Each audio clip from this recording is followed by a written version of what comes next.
hinahanapan si Catherine ng proyekto at hindi puro... Muling naging sentro ng usapan sa social media si Catherine Bernardo matapos umikot ang iba't ibang opinyon at espekulasyon kaugnay ng kanyang kasalukuyang estado sa industriya at personal na buhay. Kasabay nito, muling nadawit sa mga usapin ang mga pangalan nina Danielle Padilla at Alden Richards na kapwa malapit na naiugnay sa aktres sa mga nakaraang taon.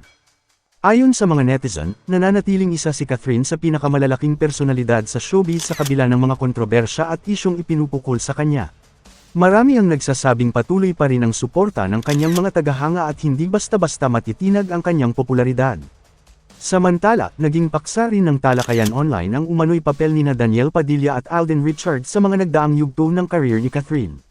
Bagamat iba-iba ang pananaw ng publiko, marami ang naniniwalang mahalagang bahagi ng kanyang paglalakbay sa industriya ang mga artistang kanyang nakasama sa iba't ibang proyekto.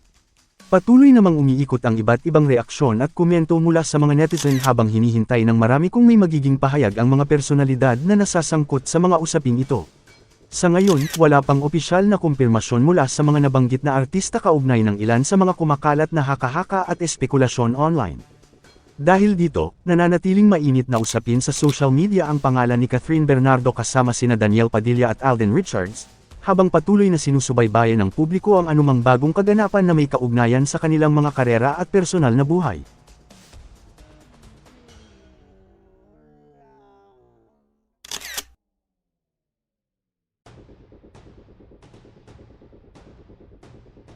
May napapansin ka bang mga lumalabas ngayon ng mga paayuda ni Catherine Bernardo at saka ni Mayor Mark Alcala? Ay, parang wala na. Ako din, Oo. wala akong nakikita. Parang ang lamig, Oo, lahat. kumamlay na, no? Parang biglang nag-usap sila na huwag na tayo maglabas ng kahit ano. Oo. Kasi ang paniwala ng mga kababayan natin, di ba, ng publiko, sa kanila din galing yan, ipinalalabas sila sa iba. Oo, yun nga ang Oo, sinasabi yun ng nga. karamihan na kasi yung mga kuha, kung di nakatalikod, alam mo yung walang direkta, pero sino naman yung magpo-post doon? True. Di ba? Oo, di ba kasi nga may mga chismis na kumakalat kasi na yung mga kumukuha pala yun ng mga picture na yun, parang kamag-anak ata ni Mayor Alcala. Ay, Sigurado. Oo, may mga kumakalat. Tapos mayroon isa naman na mga chismis na kasamahan daw mismo ni Catherine Bernardo din yung kumukuha. Ako mas Oo. maniniwala ako na within the group, Ayun.